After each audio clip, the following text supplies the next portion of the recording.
Tales of children living and surviving in the wild have fascinated us for centuries. From Romulus and Remus, the mythical twins raised by a she-wolf, to the legendary Tarzan of the Apes. Each of these wilderness children has reportedly learned the ways of the jungle, the language of their adopted family, and survived for years away from all human contact. But are these stories fact or fiction? Could a child really survive alone in the forest?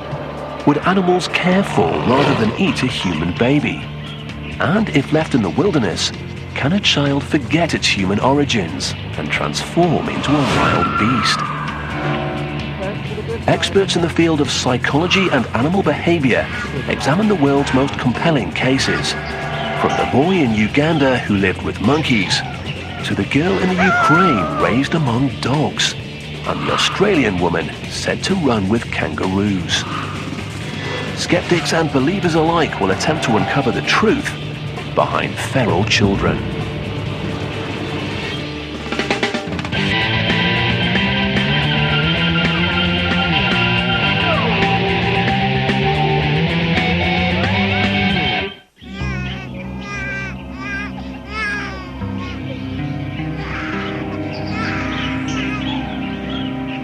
If a baby were left alone in the woods, how would it manage to survive?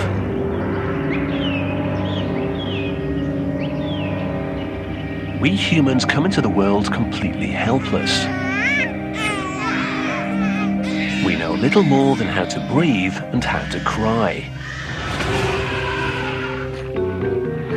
Animals, on the other hand, stagger to their feet within minutes of birth and begin to take on the world.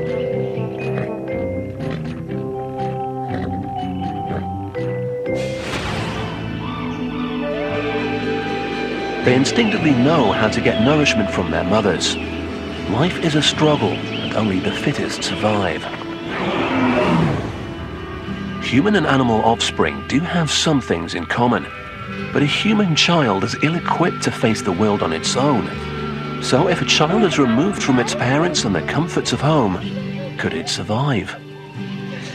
And is it possible that in the absence of its own mother, a nurturing monkey would step in? We've all heard this sort of story before. Tales of so-called feral children who live in the wild, often as part of a family of animals. But are these stories real? Would I rule it out? No. It may be possible, it may have been possible, it may have happened. My gut instinct is to say some are probably real and some are not. Although rare, tales of wild children have appeared all over the world. Oksana Malaya, known as the Ukrainian dog girl, lived for years with a pack of dogs. In South Africa, a boy named Lucas allegedly spent his childhood in the care of a troop of baboons. Amala and Kamala were a pair of Indian girls who local police found sleeping in a wolf den.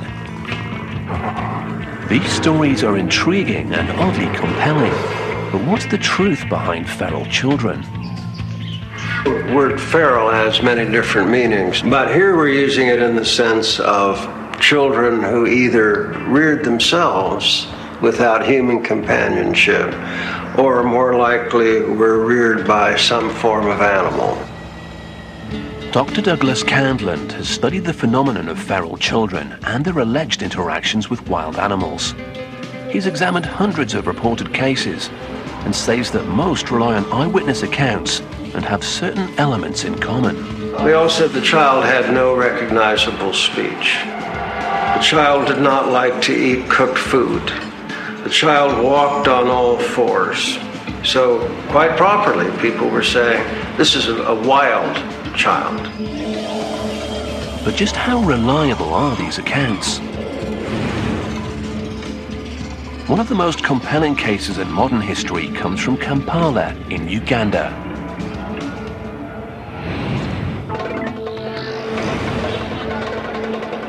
Kampala is home to over 1 million people who, like most city dwellers, face a sometimes difficult commute to work. But one wrong turn on these dusty roads can lead to some of the world's thickest jungle. 2 hours south of Kampala, on the edge of Africa's untamed forests, lies Bombo Village. It was here, in 1991, that a remarkable story emerged.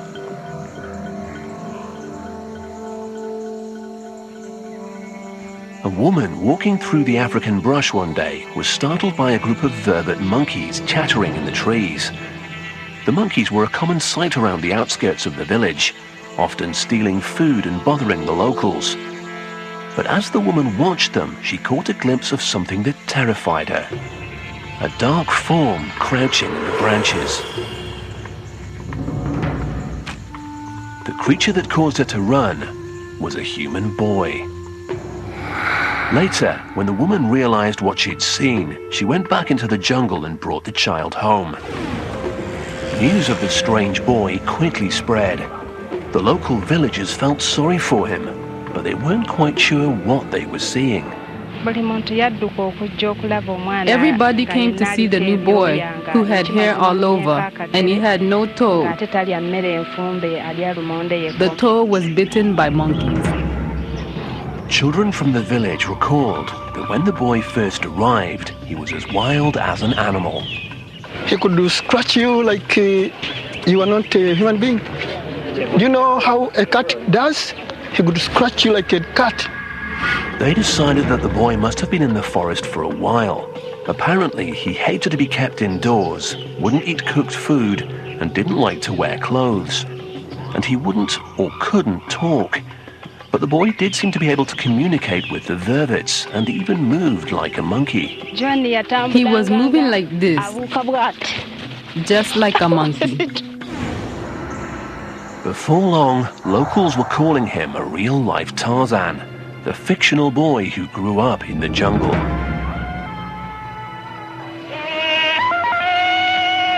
Whoa! Whoa! We were wondering, what kind of guy is this? It was really amazing to see such a guy making noise of an animal. So who was this mysterious wild child? Local authorities eventually identified him as John Sabunya, a 4-year-old that had gone missing from a nearby village a year earlier.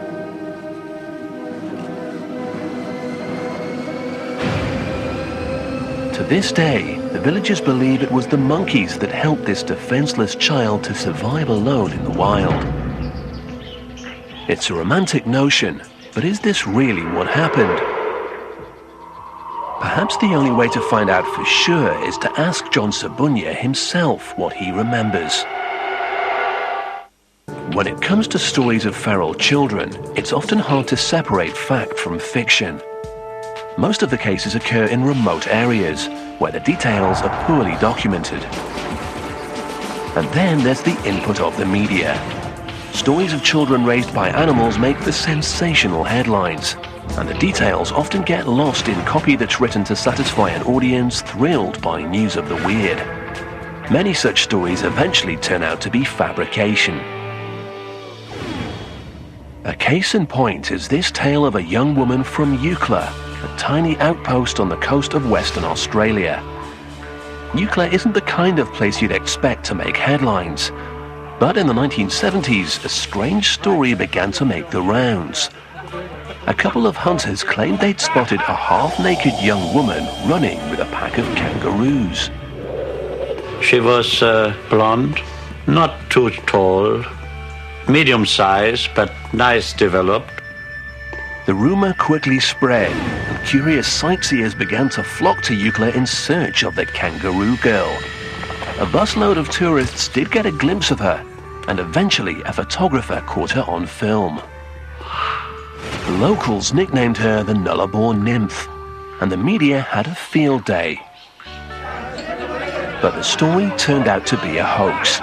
The brainchild of 4 drinking buddies who thought the tiny town of Eucla and its population of 50 could use a little publicity. We had a chance to introduce our secluded place to the whole world. Then kangaroo skins. Then as the tour buses came into town, the boys would cue the kangaroo girl. And then Denise ran across the roads. All in all, a harmless bit of deception. Nobody was hurt. Nobody died. No kangaroo got killed. So why not make a nice story? The perpetrators of the Kangaroo Girl hoax capitalized on the fact that people are fascinated by shocking and sensational stories. And plenty of people bought into this one. But what about other famous wild child stories? Could they be real? But among the many reported cases, there are a handful that deserve a closer look. Perhaps the most carefully documented account of a feral child came from southern France at the turn of the 19th century. Once there was a child left to himself in the woods. This is a 1970s movie trailer for Francois Truffaut's film Wild Child. It dramatized the story of Victor of Aveyron and was based on eyewitness accounts of the day. Proof of the animal in all of us. One cold morning, just a few days into the year 1800, the citizens of a southern French village woke to find that a wild-looking boy had appeared from the nearby woods. Some villagers claimed to have glimpsed him before, and local legend had it that he'd lived in the woods from an early age. That winter had been particularly bad, so perhaps the boy had been drawn to the village looking for something to eat. Eventually, he was taken in by a budding psychologist, Dr. Jean-Marc Gaspard Dittard, who gave him the name Victor. Like John Sabunia, Victor wasn't able to communicate with humans.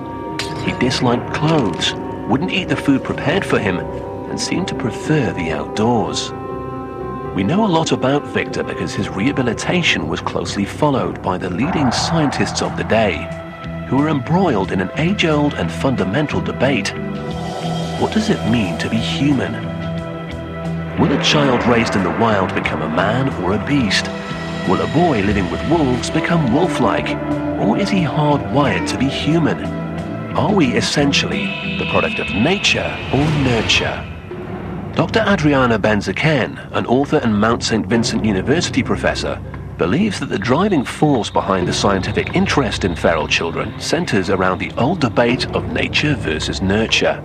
Some scientists believe that to study human nature, you had to somehow peel everything that had been added by society, by education, and get to the core, get to the natural man.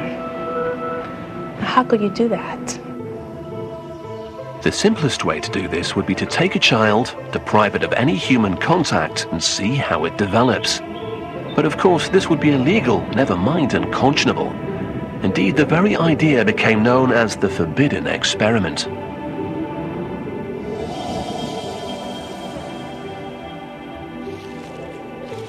But then, scientists realized that there was another option: cases of feral children.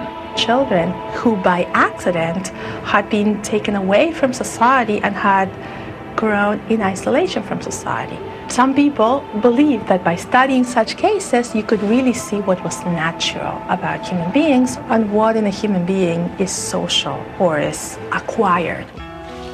Victor of Aveyron walked out of the woods at the very height of this debate. In the case of Victor of Aveyron, we have reports of sightings of him dating from at least a year before his definitive capture. There is a strong possibility that he had been living that way for at least 3 years and perhaps longer. Here was an apparently genuine case of a child, about 12 years old, who'd been cut off from society and was living in the wild. Was this boy a natural human, or had he devolved into an animal?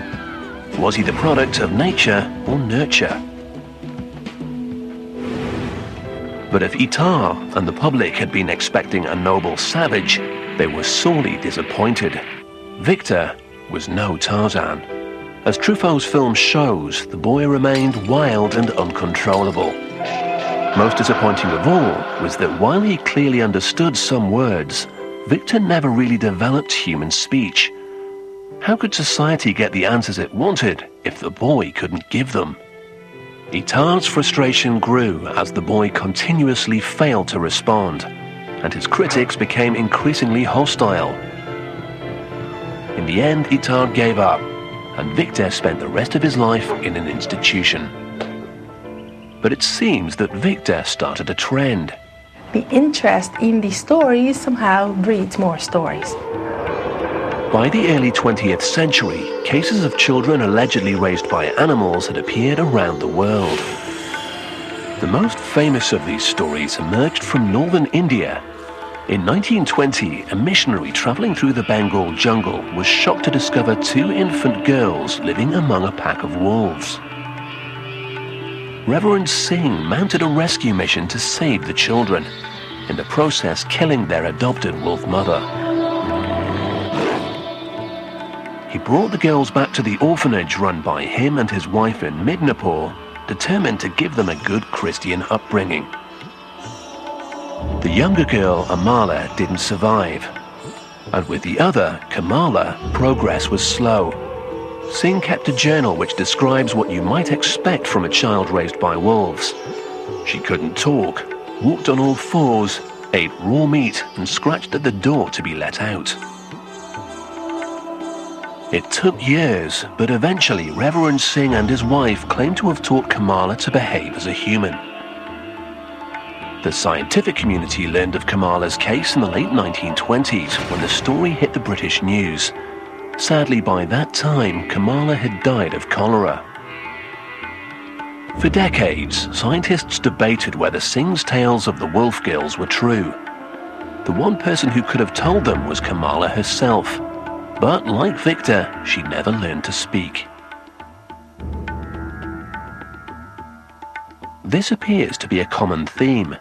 Few, if any, children who grow up in the wild are reported to ever learn language. Scientists now believe that nearly all babies are born with the ability to learn to speak. But in order to master language, they have to hear it during their formative years. For Victor of Aviran and Kamala, the window of opportunity may have closed during their time in the wild, away from human contact. The same appears to have been true of John Sabunya in Uganda. Although the facts of his early childhood are unclear, it appears that the boy was deprived of human contact for a period of between 6 months and a year. When the young child was brought out of the jungle and into the Ugandan village as a frightened wild boy, he too had trouble making himself understood. When he was annoyed, he used to make a lot of noise, crowing like an animal. Go. His behaviors were different from ours. And then we wanted to know how is this boy communicating. He never knew how to speak, really. So did John ever learn to speak? And if so, what did he reveal about his time alone in the jungle?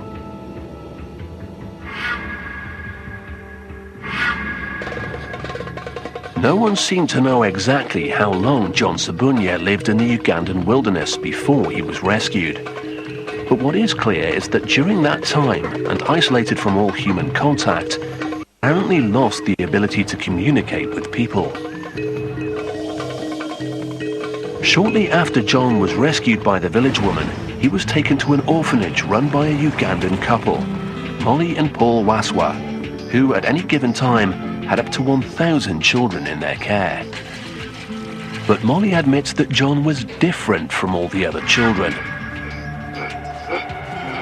She recalls the villagers' first impressions of him.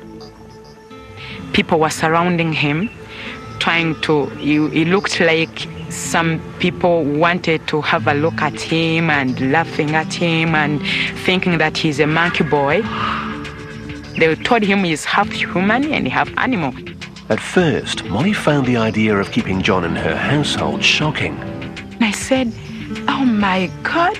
I told my husband, why have you brought such a person? I mean, I said, this thing will snatch our baby and run away with it. But Molly's husband, Paul, saw something special in John. He was convincing everyone in the home that this boy will become somebody. It didn't take long for him to convince Molly. I came back to my senses. I said, I must look after him like my own. Molly tried to track down the boy's family. There were a number of stories circulating around the village about his parents, and eventually Molly gathered enough information to piece together John's story. It all began in this house, now abandoned. The mother had died, so the stepmother used to mistreat him. And somebody also said that this stepmother might have used some African charms to bewitch him, and he had to run away from home. Just 4 years old, John left his house and ran into the darkness of the jungle. Molly believes that it was here, nestled among the trees, alone and helpless, that John came face to face with the vervet monkeys. But as frightening as that experience must have been for John, running away from home was the beginning of a new life. 12 years later, John Sabunya is living happily with his new family. Now 17 years old, he still lives at the orphanage.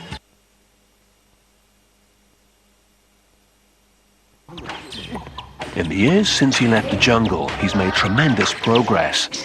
But to this day, he has trouble learning. John functions at a kindergarten level, and he speaks and understands only a little Ugandan and English. But in other ways, John has excelled. His love of running led Molly and Paul to enter him in the Special Olympics, and this has now become a passion.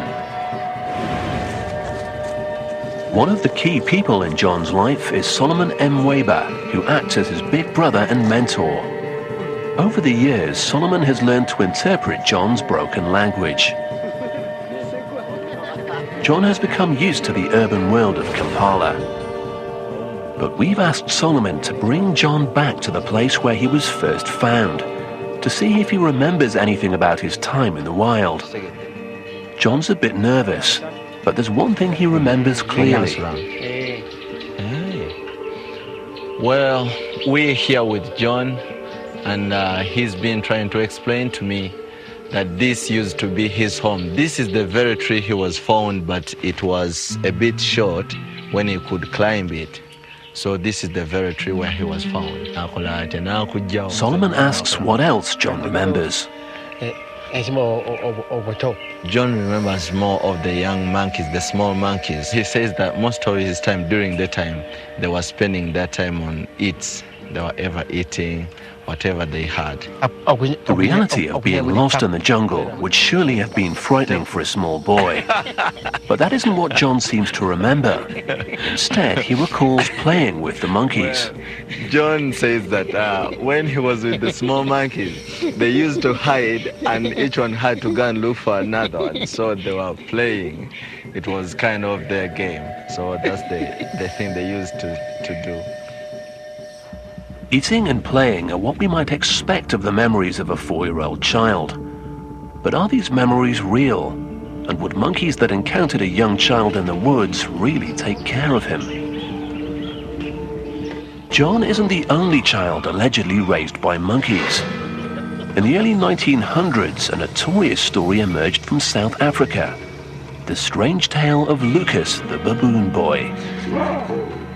Near the small town of Kunap, police apprehended a wild boy they claimed to have found living among a troop of baboons.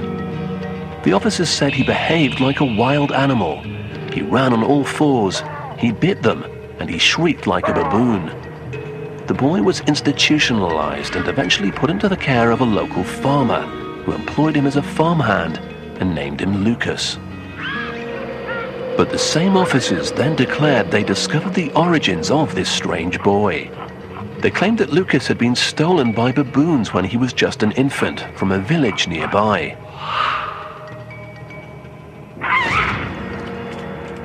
The case caused a sensation in the international media, and scientists were skeptical but intrigued. Renowned anthropologist Dr. Raymond Dart even sent a colleague to Kunap to interview the then adult Lucas, in an attempt to see if there was anything behind the claims that he was the real-life Tarzan of South Africa. The idea of baboons raising a human infant sounds pretty far-fetched to 21st century experts, not least because we now know that baboons can be fearsome predators and their troops enforce a strict social order. But there are several modern-day incidents caught on tape that suggest other higher primates might at least protect a human child.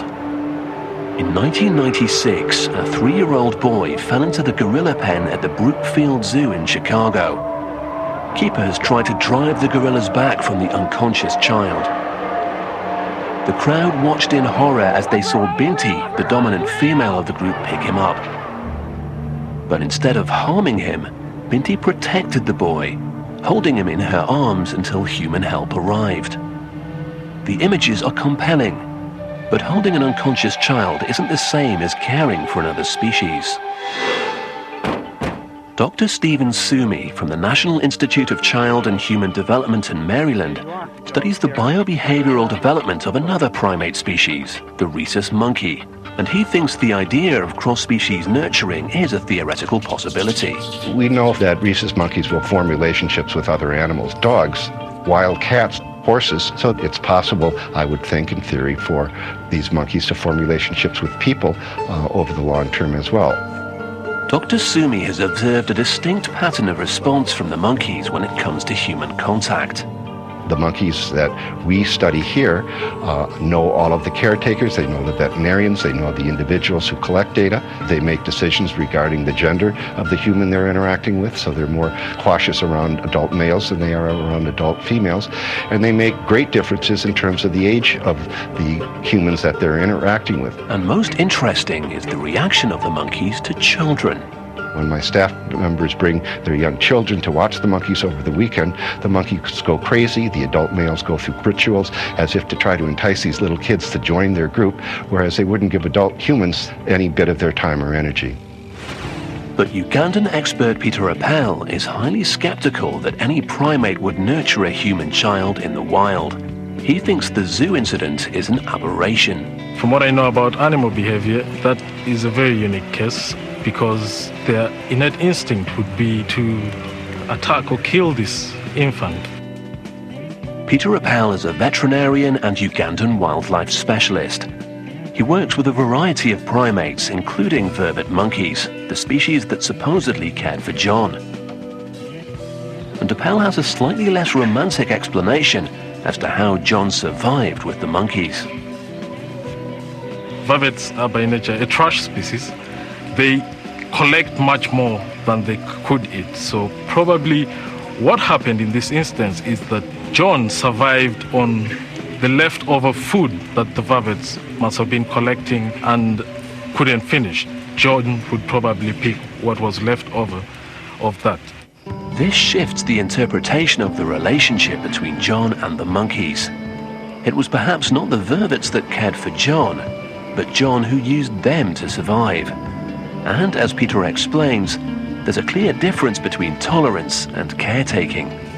To be nurtured means that you will be fully accepted into the structure of the society. John being human, it's very unlikely that he was nurtured. He could have been accepted or even just tolerated. Nurturing is not possible. But what led the 4-year-old boy to the monkeys in the first place? Was it human survival instincts, a need for food, or was he in search of physical contact? Part of the allure of the wild child myth is the bond that occurs between human and animal. This is what makes these stories so compelling. But would a child deprived of human contact actually substitute an animal for a parent? Several recent cases seem to suggest they would. In the early 1990s, a story emerged from the Ukraine of a young girl living on a rundown farm. Her name was Oksana Malaya, and she was apparently raised by dogs. According to this Russian television report, Oksana was just 3 years old when her alcoholic parents first left her outside with the dogs. For 5 years, she slept in a kennel and lived as a dog, running on all fours, barking and eating with her canine companions. To observers, it seemed as though the young girl had turned to the dogs for affection when her abusive parents failed her. And Dr. Charles Nelson III, a professor of pediatrics at Harvard Medical School, believes they could be right. It may be that we humans are genetically programmed to seek affection, or at the very least, a stable relationship with another living thing. The question of whether we're hardwired to seek affection is a very interesting one, and the answer seems to be yes. In the case of Oksana, if this little girl was just left with dogs, she's going to form a relationship with those dogs. If we have this biological imperative to form a relationship, if your only option is a dog, you'll form a relationship with the dog. This biological imperative may well be a human survival mechanism. Although we're totally dependent at birth, we're genetically programmed to ask for help, because engaging a caregiver means we're likely to get the things we need to survive, like food and warmth. So it's possible that in the absence of a parent, a feral child might interact with an animal in the same way. John Sabunya sought the company of monkeys and in return got enough food to survive. And Oksana Malaya looked to a pack of dogs for comfort, and they provided warmth. Oksana was finally rescued at the age of 13 and placed in a foster home.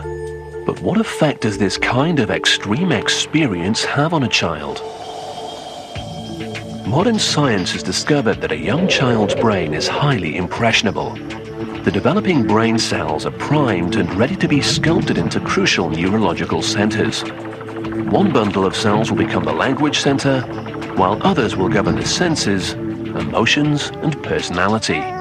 The sculptor is the youngster's environment, everything they see, hear, and experience. When you see a parent interacting with a child, not only are you seeing a happy baby, but you're seeing this sculpting process at work, hardwiring healthy neurons to build a biologically balanced brain.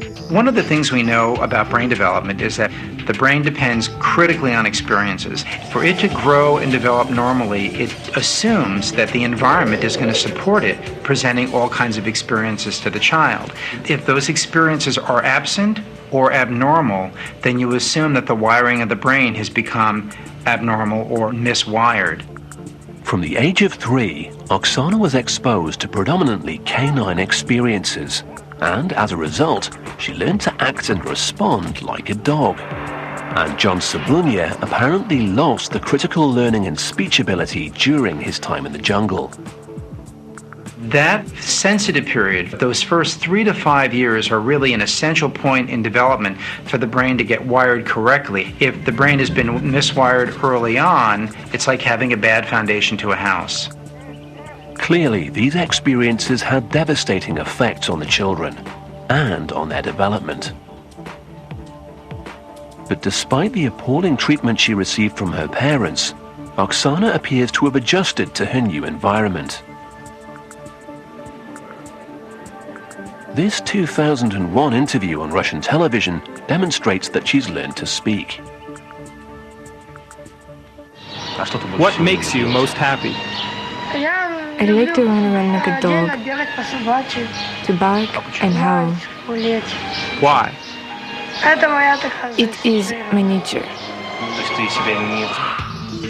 Scientists now understand that a child's brain has a remarkable ability to adapt and even rewire, depending on the length and severity of the experience and the age at which it took place. So what about John? As part of his work on feral children, Dr. Douglas Candland has followed John Sabunya's progress for years. He's now returned to Uganda to re-interview John as a 17-year-old, to see what, if anything, he can remember about his time with the vervet monkeys. Good to see you. It has been a long time. Candland first met John about 6 years ago, when he was still a young boy and had difficulty communicating. He's delighted to see that John has lost his inhibitions and even become an entertainer. But as a scientist, Dr. Candland still has questions about John's story. People's first question is this a true story? Nobody has exactly the same story, but everybody has the same theme. The recurring theme, based on the memories of a 4-year-old, is that John ran away from home and was adopted by the monkeys. Candland wants to examine John's story from the perspective of an animal behaviorist to ascertain exactly how John interacted with the vervets. He's asked John, with Solomon at his side, to piece together what he remembers. When you lived in the forest, you said there were many animals there. Were there large animals as well as small animals? He said that there were big monkeys and small monkeys. There were also snakes and antelope and some other animals. Can you show me the monkeys that you saw there? Well, he said that the first two, he saw them. John has no trouble identifying the vervets, but Candland wants to establish how John fitted into the complex hierarchy of the vervet community. Vervet monkeys will spend the afternoon grooming each other. It's about establishing a relationship. It's kind of like talking among human beings. Did you groom monkeys? Well, the monkeys groomed each other, but not John. This suggests that John was a bystander, not a part of the monkey group. Next, Candland tests the theory that John wasn't fed by the monkeys, but rather scavenged for their leftovers. Do you mean they threw food and you collected it? But according to Solomon, John is emphatic about this. They collected food and brought food to him. Sometimes they could hand the food into his hand, but none of the monkeys got the food and threw the food away. John and Solomon also tell Dr. Candland that the monkeys brought water to him. But this is how they made the thing, and they handed the water to him. But it was the monkeys who made this, not John. Not John. The monkeys. Dr. Candland, a 40-year veteran of working with primates, is not convinced. Few primates are capable of tool use, and vervets are not among them. Well, I think we are dealing here with some childhood memories that, like all childhood memories, become elaborated over time. I think he did spend much time with monkey troops. I think he did find food that they had cast aside. He may well have found banana leaves that were still had water in them from rainstorms and assumed that the animals themselves had done the fashioning. So when you ask, was John raised by monkeys, I prefer to say he was raised to some degree with monkeys. But I don't believe the monkeys reared him in the usual sense of that word. In many ways, John seems to have survived his early experience of being lost in the jungle. But has he overcome the potentially more devastating tragedy, the abuse he suffered during the early years of his life, at the hands of people who were supposed to protect him?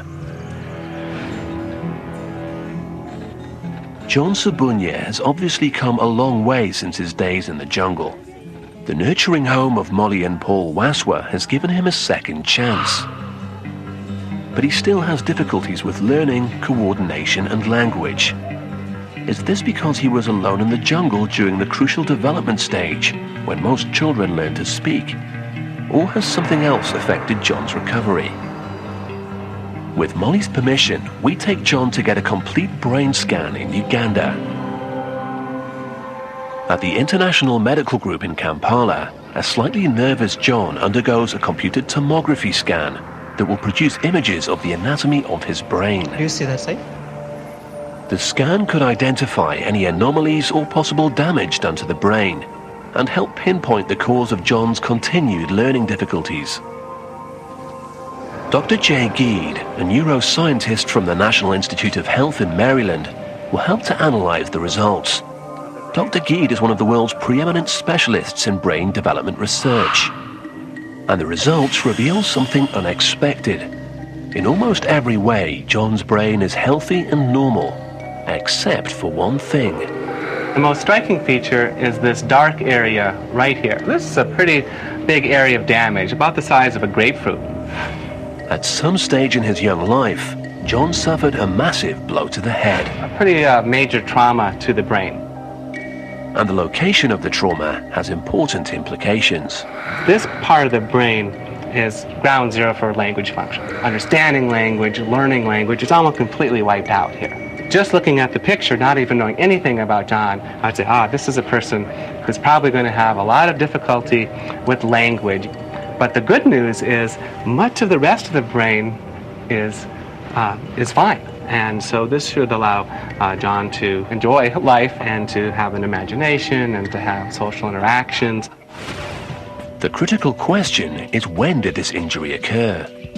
If the damage to the brain happens very early in brain development, then there's still a chance for the brain to find alternate routes, alternate connections, alternate wiring.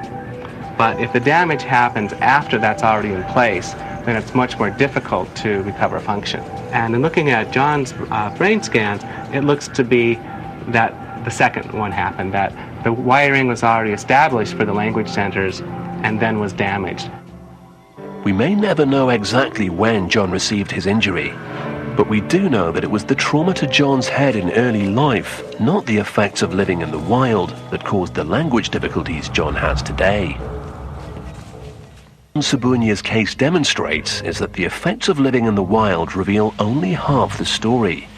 The other half is how these children ended up there in the first place. Collectively, when I think of these feral children, it just brings to mind abuse and neglect. These children wind up living in the wild because they fled a bad situation. And that makes it more difficult to understand how that living in the wild will affect their brain development or the behavioral development, because they led off life with a pretty bad beginning. This was clearly the case for Oksana, neglected by her alcoholic dysfunctional parents. And while we don't know exactly what happened in John's house in Uganda, there's a very real possibility that he was physically abused and driven out of his home. On closer examination, many famous wild child cases come down to parents who have abandoned their unwanted offspring. This may even have been what happened to Victor of Aveyron. In Dr. Itard's notes, he mentions a straight-edged scar on the boy's throat. Perhaps someone took the young child out into the woods and tried to end his life. Historically, it was not uncommon for parents to abandon children born with mental or physical disabilities. This is most certainly the explanation behind one famous case, that of Lucas, the boy allegedly raised by baboons. On closer inspection, scientists discovered that the boy was severely handicapped and had been abandoned by his family at birth. He spent his early years in various institutions before running away at about 13 years old. The baboon story was clearly a fabrication that had been imposed on the reality of a child with severe disabilities or abnormalities.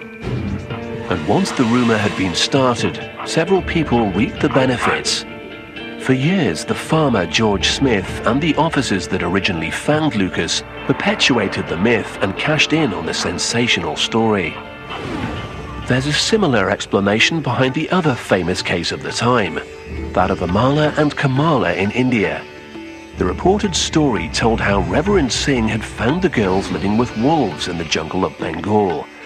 But later interviews with local villagers revealed a very different story.